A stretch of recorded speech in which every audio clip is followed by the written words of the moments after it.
In this episode of Hot Hardware's 2.5 Geeks, we're going to have fast SSDs, fast smartphones, all kinds of crazy stuff in the storage business, and trying out a new streaming platform. Next. And this is where I tell you that the splash video is still not working. So pretend the splash is... Beautiful. Yeah, we're hacking it up good today, folks. Thanks for joining us. We are trying out a new app called Melon that allows us to broadcast stream across multiple services. And it's all well and good if it works as it should, but it didn't. So we'll survive and journey on. The show must go on, as they say. Yeah, lots going on in the tech scenes. I'm here as always with Chris and Marco. Good to see you fellas on this new service. How's it looking? How's the stream quality looking for those of us, for those in the audience that were able to join? Yeah, hopefully good. Yeah, I'll check the preview right now. It's looking decent. We'll figure out exactly how the bitrate goes. It looks like it's actually kicked in pretty crispy there, so yeah, that's good. Yeah. Interesting. We'll keep forging ahead here, but. Marco, how you doing over there, buddy? You looking a little dismayed or a little disheveled as a result of this as well. We've been scrambling here. No, I'm good. I feel bad for you guys scrambling. I'm just watching it from calm, cool Connecticut. Yeah, must be nice. Yeah, calm, cool. I was anything but calm and cool when this thing was cratering on us, but that's okay.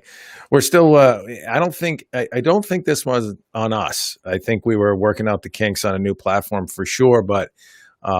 There's tended to be some sort of session persistence bug, I think, in the logins, and we couldn't get our old scheduled stream loaded back up, so we had to kick a new one, right? Chris? Right. Something like that remains to be seen. It happens when you're on the bleeding edge of tech and all that. So yeah, bleeding. Yeah, we're bleeding. All right, bleeding demised. What's that Monty Python skit? Which one? Just a flesh wound? He's bleeding demised. Yes. Oh. Yeah. Just a flesh wound. It was just a flesh wound. Yeah. But at any rate, let's dive in without further ado. Marco, you've been busy. I've been busy. Lots going on. We'll hit a few of the high notes here, but lots going on in tech these days, both in the news and reviews. Let's talk about SSDs. You had a big fat Samsung SSD 980 Pro, 2 terabyte drive, NVMe PCI Express 4, speedy goodness, bodacious speedy goodness. What'd you think there, buddy?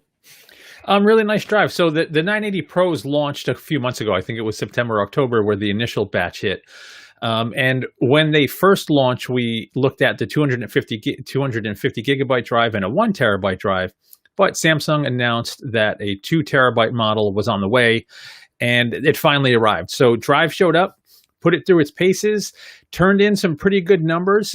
Typically Samsung's highest capacity drives are sometimes a notch below like the 1 terabyte models, at least the way the current gen NAND and controllers are working out. But the 2 terabyte drive was right on top of the 1 terabyte more often than not. There were occasions where it was just a touch behind the 1 terabyte drive, but overall, one of the fastest SSDs money can buy right now. Overall, it did trail the ADATA XPG Gamix S70, which is based on a InnoGrit controller from a relative newcomer in the space. But the difference with that ADATA drive is it's more expensive. It runs much hotter and it requires a heatsink, and it might not fit every motherboard. The Samsung 980 the 980 Pro will fit, any motherboard standard M.2. And yeah, performance is really strong. I saw, peak sequentials in the 7 gigs per second range for reads. And, IOPS are strong. They're, again, a notch behind the InnoGrit-based S70, but one of the best SSDs you can get. Cool stuff. I mean, Samsung puts some great NAND technologies together. The flash NAND juggernaut that they are. Chris, I don't know if you can zoom in a little bit more on your browser there. Again, folks, still working out the kinks on a new streaming platform here. Yeah, I got the zoom in. There's just a bug with the web rendering that has something grayed over. I'm not sure. Interesting. Okay. So for people in the chat that are saying, you're getting 1440p or 720p on the stream, go to the gear icon on the stream if you're on YouTube and select the higher resolution. I've seen that on tons of streams, not just us. It's just YouTube sometimes gives you 1440p when you log in.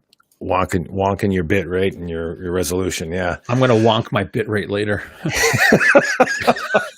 Thank you for that, Gem. Appreciate that. Yeah. Got to keep it fresh. Wonking bit rates here, folks. All right. So that was beautiful. So yeah, going back to SSDs here from wonking bit rates, let's talk about, this is a TLC drive. Looks like 2 gigs of LPDDR4 DRAM cache on board. So healthy DRAM cache, real nice throughput, 7,000 or 7 gigs a second, 51, 5 gigs a second write, 7 gigs a second read. What are your thoughts on TLC in terms of reliability? This is a Pro drive. Just in general, the flash complement on here, and I guess what really the drive is targeted for. Is it consumer? Is it enterprise? It's definitely more a consumer drive, but I mean, is it a little bit higher end, or what do you got here on the reliability side? So 5-year warranty. In terms of terabyte written, it's half of the 970 Pro, half of the previous gen, and right. So, but 5-year warranty, and this is completely anecdotal, but I've been reviewing Samsung SSDs since they've made SSDs, and I personally have never had a Samsung drive fail. So I have to feel that Samsung drives are reliable. There's a full 5-year warranty. Terabytes written is lower than the previous gen, but it's still more than most anybody's going to do with a consumer workload. But one other difference, now that you mentioned the TLC with this gen of Pro drives versus the previous gen, is these have turbo write. So with the TLC, it will use a portion of the NAND as an SLC cache, and that SLC cache will, dynamically adjust, based on available capacity.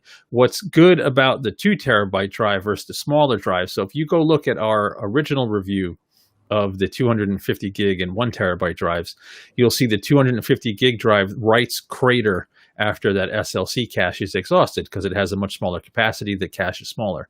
With the 1 terabyte and the 2 terabyte drive, the cache is large enough and it flushes fast enough that writes you can write across the entire capacity of the drive and basically maintain performance. It does get a bit of a sawtooth pattern, but it doesn't crater like the 250 gig drive. So for just about everybody, unless you're constantly transferring huge files, it should be it should be probably the second fastest, third fastest SSD you can buy. I haven't tested the WD850, but I'm hearing good things. The S70, we reviewed that a couple of weeks ago. That drive's super fast.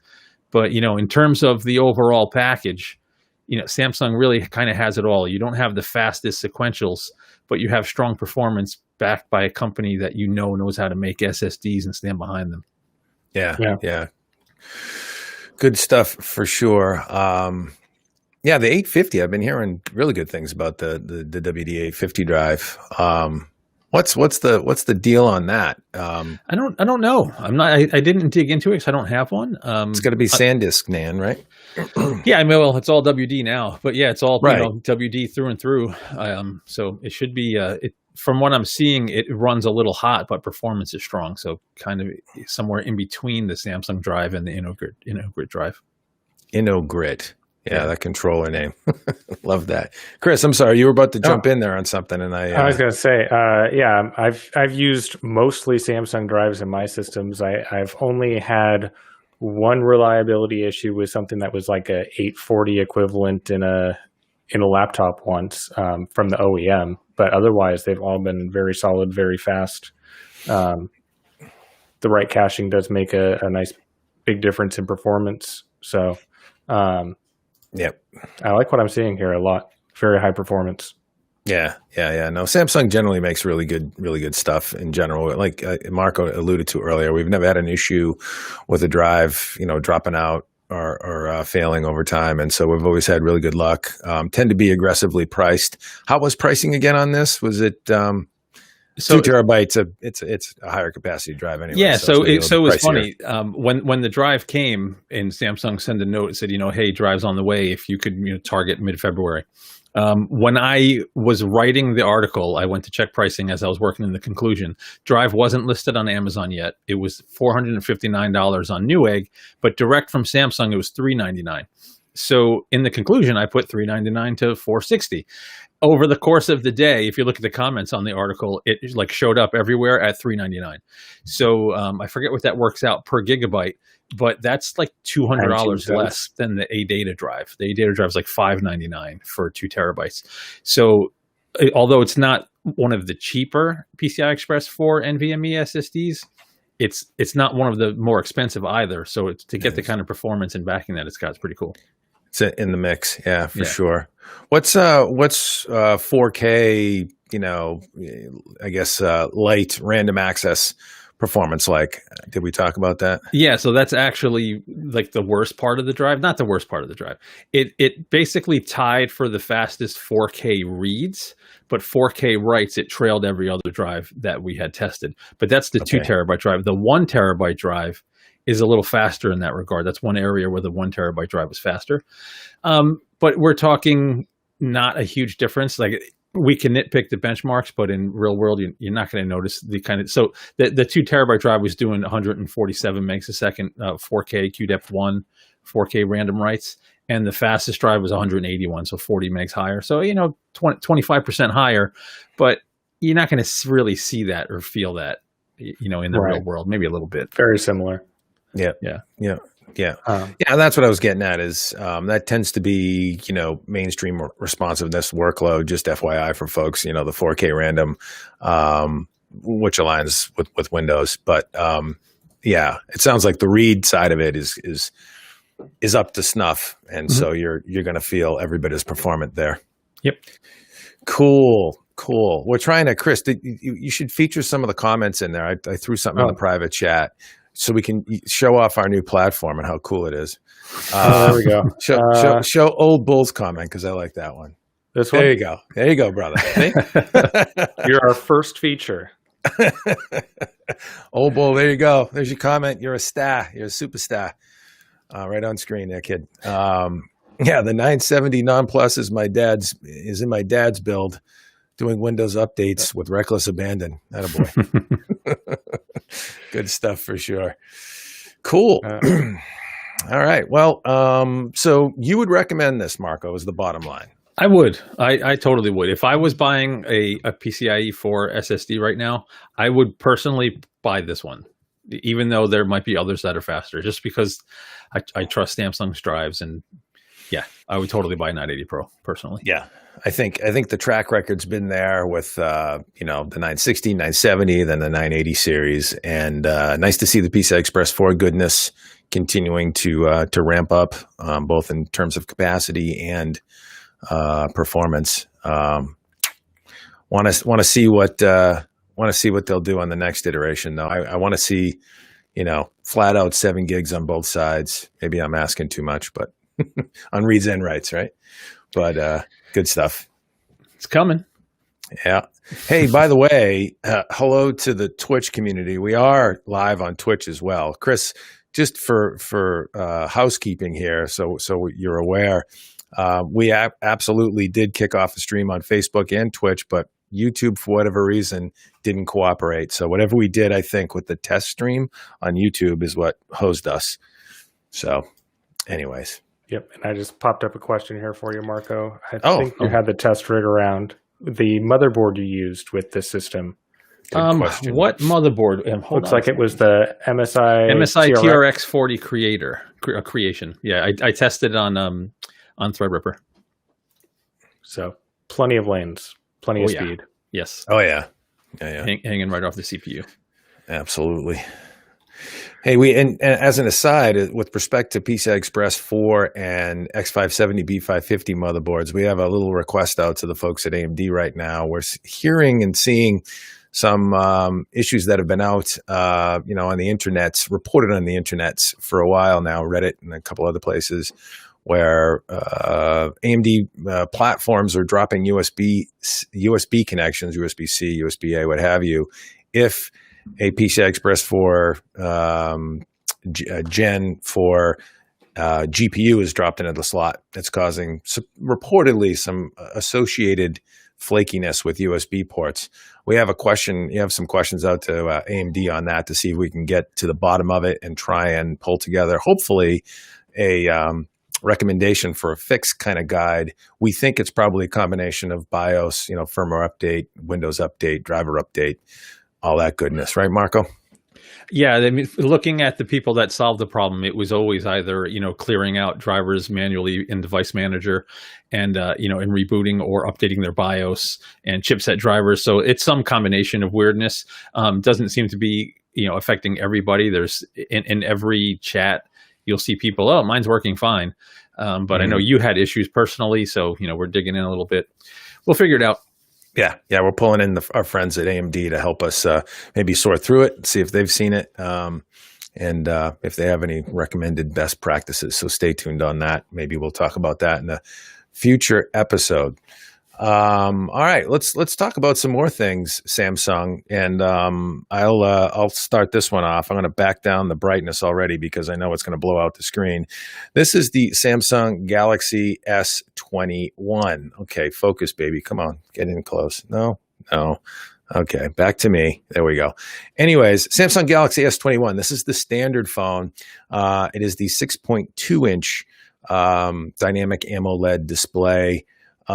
Really a very well appointed device for the money. Let's see, I'm going to drop this in the chat. This is the currently $699 version. Drop this into the YouTube chat, and I'll drop it into the Facebook as a comment. We got 3 platforms to work now, Chris. God help me, I'm getting punchy from punching all these buttons.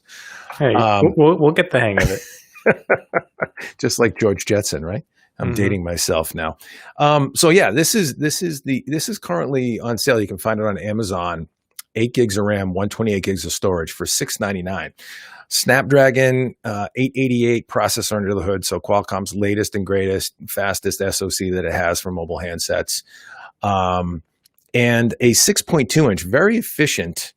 Let me see if I can get that back on there. Yeah, very efficient 6.2-inch display in this guy. That's what I like about it. It feels really small in the hand, but if you hold it up next to a larger format phone, it's really the display area itself, just super thin bezels. It's actually just mechanically very efficient. Back of it is I forget what, I think it's Phantom Gray they call it. Thanks, Chris. There's my review. It's Phantom Gray. It's really a matte black, almost a charcoal. Really nice finish, and in this case, because it's the entry level of the base model, if you will, it's a plastic or a composite backing, not a glass backing. So those of you that are, number one, sick of fingerprints on your glass on the back, and or sick of breaking your glass on the back, this likely will be a little bit more robust in that regard. The other nice thing about it is it has essentially the same camera array as the S21 Plus, not the Ultra, and essentially the same camera array as the previous gen Galaxy S20 and S20 Plus. Doesn't have the full 108 megapixel sensor. It's a 64 megapixel sensor in the back.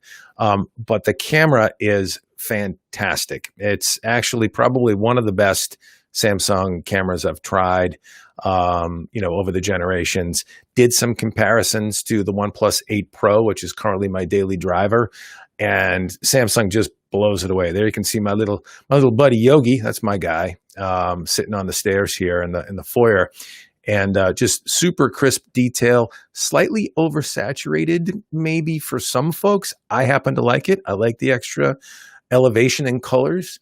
Some folks might not like that. It might seem a little bit less than natural or other than natural.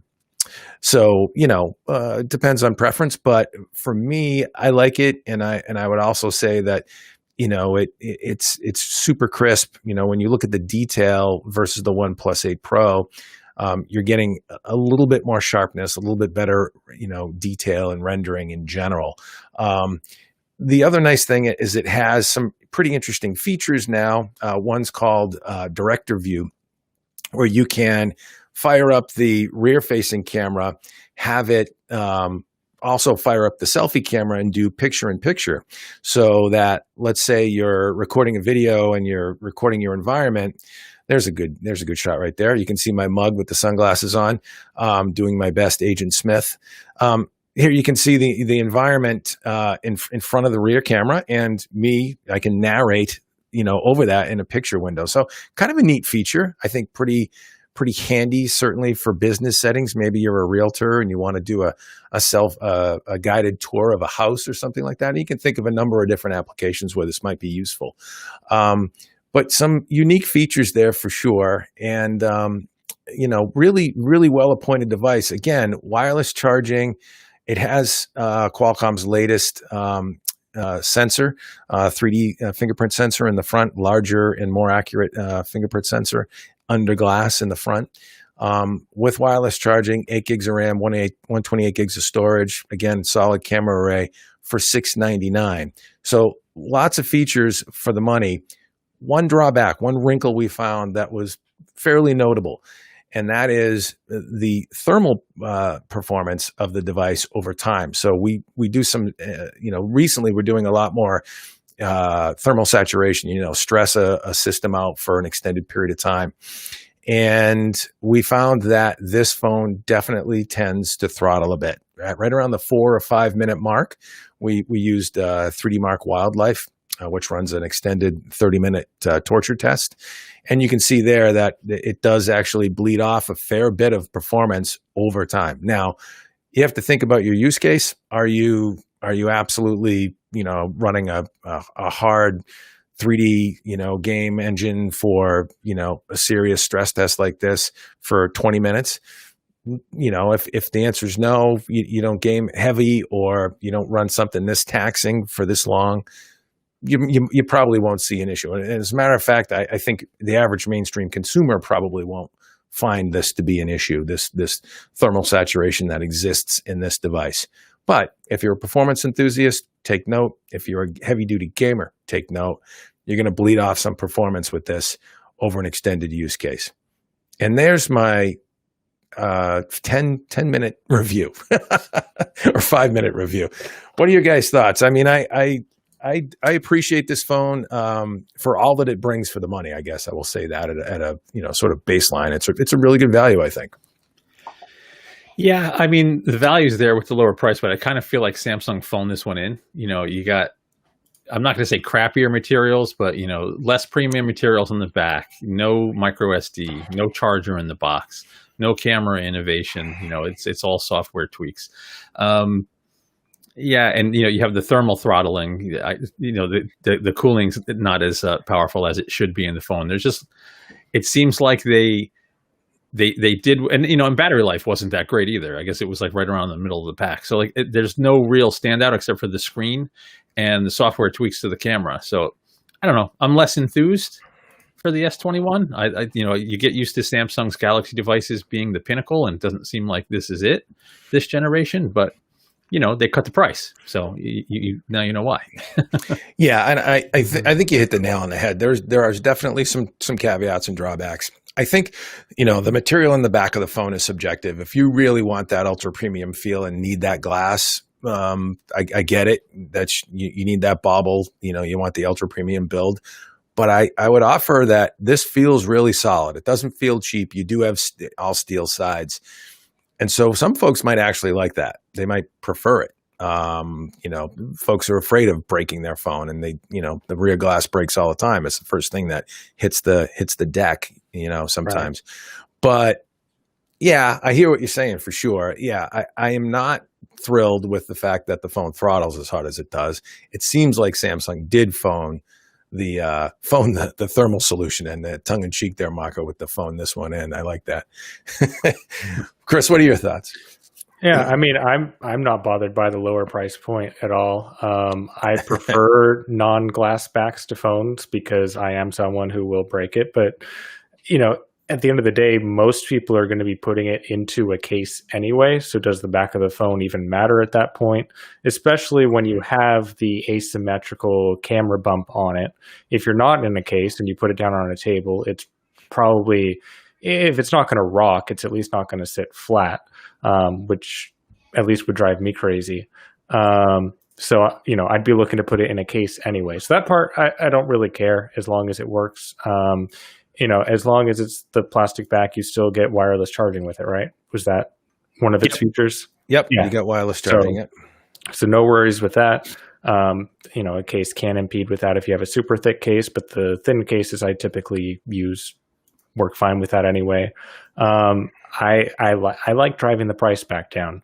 I think spending $1,000 for a flagship phone is just too much. I get that it may be a better, more premium phone, but it's just not where I want to spend my money. I'd rather get a phone that works well at a lower price without so many bells and whistles.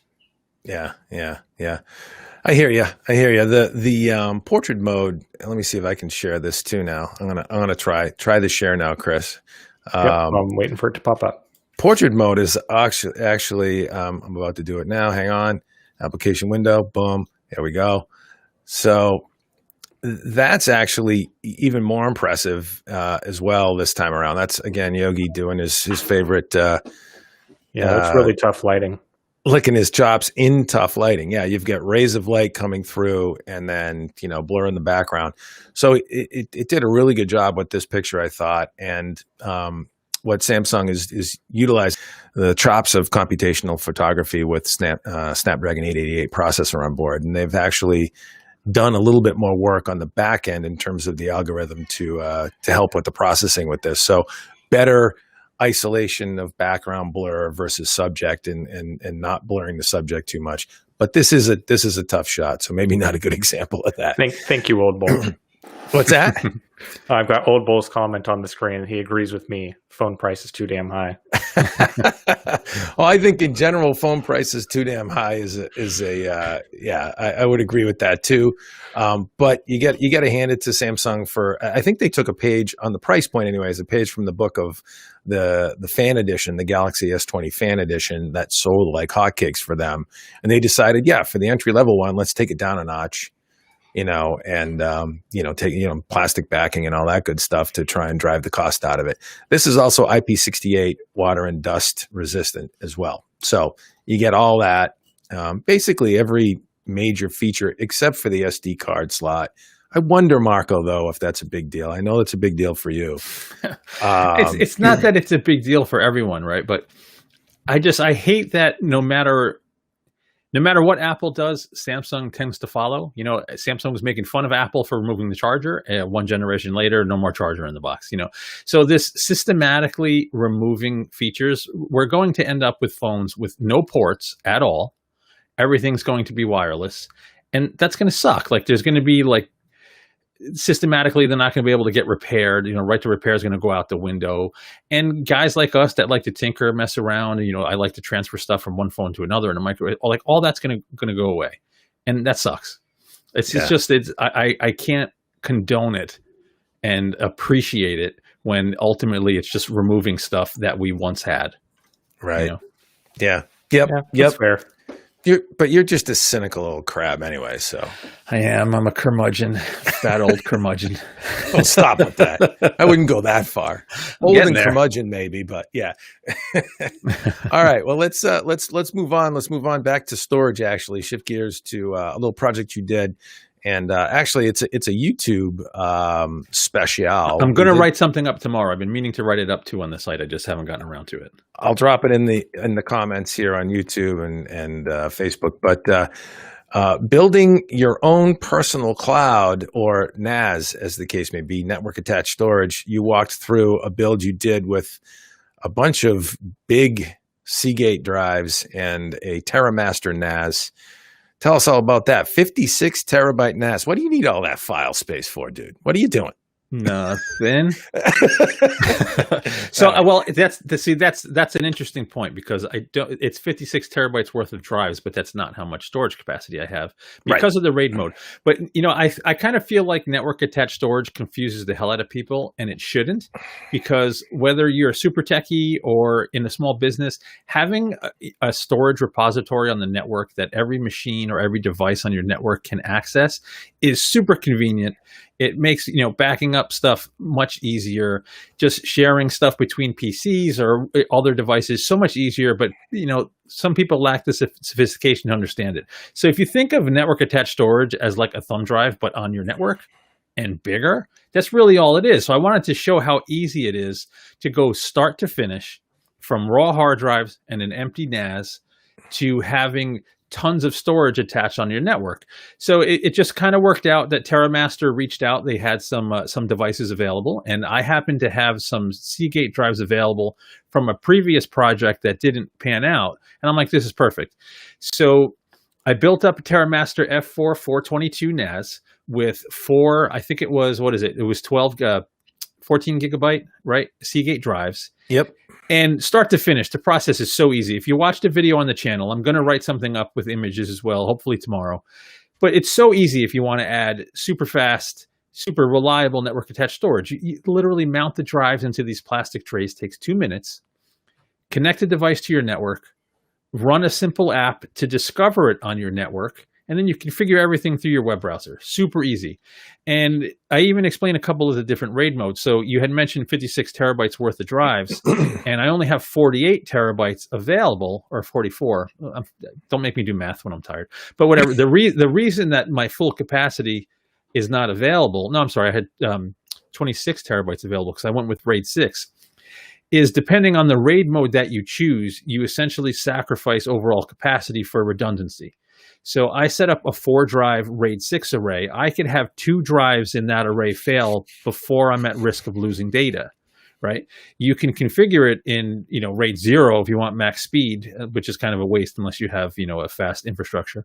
You can do RAID 10, RAID 5 if you want max capacity where 1 drive would fail. You have a lot of flexibility in terms of what you're going to do. But because I'm backing up literally every article I've written since I started writing for HotHardware, every image I've taken for every article, every benchmark I've downloaded, every app I've downloaded. Like I had an old NAS, it was a Thecus NAS that J-Lo seeded us with in like 2000. J-Lo. It was a 7-bay N7700. I want to say from 2004 or 5, and it's working, but Microsoft broke SMB1 access in the latest Windows update, so I needed a new one. So all the kind of stars kind of aligned here. Now, was SMB1 disabled? Wasn't it a security issue? Was it intentionally disabled, or did they broke it now? So you used to be able to just go to turn Windows features on and off and enable SMB1, and then you can access it. So now they don't even let you do that. No, now they let you do that, but you can't discover it on the network, right? So I have to access through the IP address, and performance has cratered for some reason. So and that old NAS doesn't have newer software. So I needed something new, and I'm going to retire that one. But that was the situation there. Microsoft completely broke it. If you search for accessing SMB1 on Windows 10 after the second half update, it's broken everywhere. Yeah, okay, explain to the folks what SMB1 means. Oh, I don't remember what it stands for, but it's an early protocol for accessing shares. Right. And it's just the SMB1 was insecure, but that's what that old NAS supported, and I need to be able to access it easily. I think the last I messed with the SMB1 was with the Western Digital wireless SSD. Yeah. Because you had to go in and enable it to get that to work for its wireless access with PC. Now there is SMBv3 is current, right? Yes, but this brings up an interesting point and a follow-up that may happen, right? And this is something that we've talked about multiple times on the cast years ago, but everyone's limited with a wired device, right? Almost everybody, unless you're a super nerd and have upgraded to a gigabit network, right? Most homes, most small businesses have a gigabit network. It's freaking slow, right? No matter what drives you put in your NAS, the maximum speed you're going to get is, around 108 megabytes a second, right? That sucks. So after that video went up, another company reached out and said, hey, we have this stuff. So I might be doing a follow-up where the network gets upgraded to 10 gigabit. And then I can show the difference in transfer speeds going from gigabit to 10 gig E, which I hope this works out because, oh my God, I need that. I might occasionally transfer big movie files to the NAS. You might. I might. and they would speed that up significantly. Yeah. I think it was it Ben or was it Old Bull again that chimed in with some words of wisdom? You don't want to know what's on the NAS. You don't. You'll can't handle what's on the NAS. You know, you'll never be the same again. Priceless. Need to remind you, I work for a police department, but that's neither here nor there. Not doing anything illegal. Nothing illegal, baby. Out of my jurisdiction. And let's see. I think there was another comment in here about Galaxy S20 Fan Edition not having some kind of storage, and I missed it. That was the SD active storage. Yeah, SD active storage doesn't have that. Okay, so you can use it for storage, but you can't use it to run apps off of. Right. So you can't use it basically as if it's system storage. System storage, right. Yep. External storage is about it. All right. Well, let's finish up strong with something interesting. Marco, thank you for that, by the way. You guys should stop by the YouTube link I just dropped in the chat. Check that out. Marco goes through it in painstaking detail and shows you how it's done. It's good stuff. Get to see my kitchen table. Yeah. Right there in the kitchen. Right there in the kitchen. With all kinds of Italian stuff, I'm sure. So I'm gonna add this into the chat as well. Intel 12th Gen Alder Lake CPUs rumored for fall unveil with another big IPC performance boost. That's the headline. Chris, I don't know if you can launch that baby up, but yeah, Alder Lake is coming. We've heard a few things about it. It is an enhanced 10 nanometer SuperFin based product from Intel. It is, next generation 10 nanometer technology, fab process technology, the optimized technology that Tiger Lake is built upon. But a completely, ground up new CPU architecture, big little architecture. So they'll have efficiency cores as well as performance cores. And we've seen all kinds of leaks, on this thing. We're seeing like 16 core CPUs with 20 threads or 20 core CPUs with 16 threads. I have to look and see what the leaks were all about, but they're just leaks right now. This is, sounding like an exciting processor, an exciting technology that could put Intel back in the forefront, back in the lead in terms of desktop performance, multi-core desktop performance. The rumor is with Golden Cove cores, we're talking about a 20% IPC uplift, and it could be a serious lift. Serious pinout, by the way, LGA 1700. Again, not something that's been confirmed, but the leaked pictures certainly look real. Marco, what are your thoughts about this guy? DDR5 memory support, the works here, man. Could be a snappy one. Yeah. So if we forget about what was it, Lakefield was this first big little that kind of didn't go so smoothly.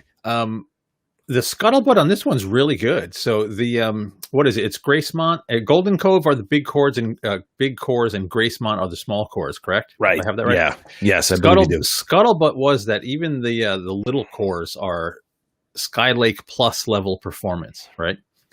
So if you end up with 16 cores, and the slow cores are basically as fast as Intel's current high-end desktop processors, the 10th gen HEDD parts are basically Skylake still. Could be really strong. And the additional rumor was that that LGA 1700 socket is going to stick around for a while.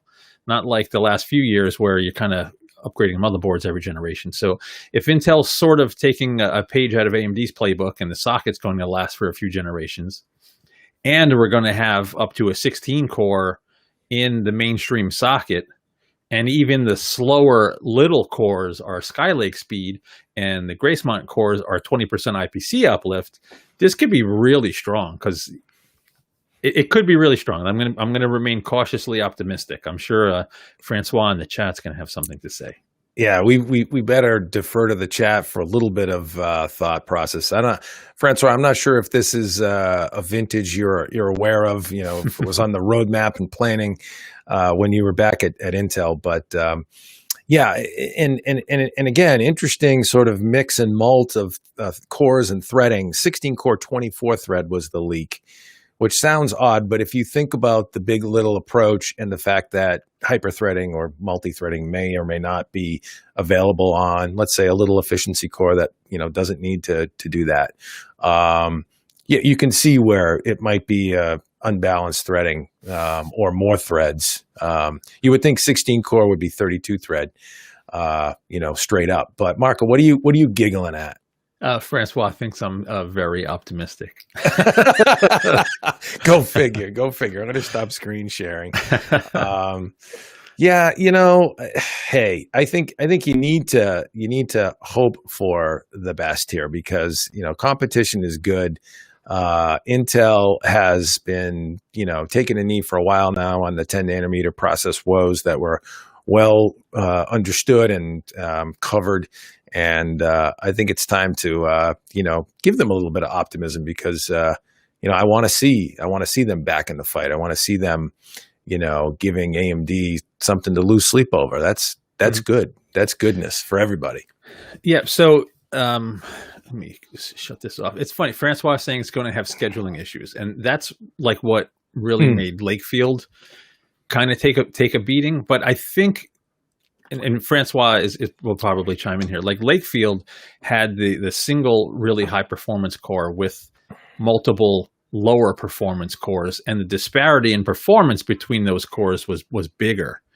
Now we'll have reportedly 8 high performance cores, 8 little lower performance cores, but the disparity between them is also smaller. So I'm sure there will have to be some work done with Microsoft and getting the scheduler right in Windows and in the open source community for other OSs. I'm still optimistic though, because that disparity is smaller, and this will, be second, third gen kind of big little for Intel. I don't know. The rumors are good right now. Let me put it that way. Yeah. Unless I'm hearing rumors that Francois is hearing differently, Yeah, he tends to run in different circles for sure. Sure. And I think you touched on something that's, I think, important. Microsoft has been optimizing for different types of schedulers, different types of CPU architectures now for a while. Still need to get things in check relative to, Windows on ARM is what I'm speaking of. But there you've got a big little architecture, obviously. You've got different types of, scheduling in flight with different size cores and different types of workloads. And so you would think, Redmond is catching up to performance and optimizing performance on mixed architectures better than they have in the past, at least. Right. Maybe I'm being optimistic. Well, Francois gives really good insight with his latest comment. The problem is that programs today are waiting for the slowest cores to finish something that's highly parallel. Yeah, apps. But if you now have 16 threads on the high performance, how many apps on a traditional mainstream desktop are going to use all of those and have to wait for the slower ones? Like, again, it's the disparity separating all those cores becomes smaller with this architecture. So, yeah, I'm sure there's going to be growing pains and there's going to be cases where it falls down because of the architecture. But I think it's going to be a step forward ultimately versus what we have now. That's your projection. I project that as well, but it is all just projection and speculation. Agreed. Chris, what do you think? Are we full of it?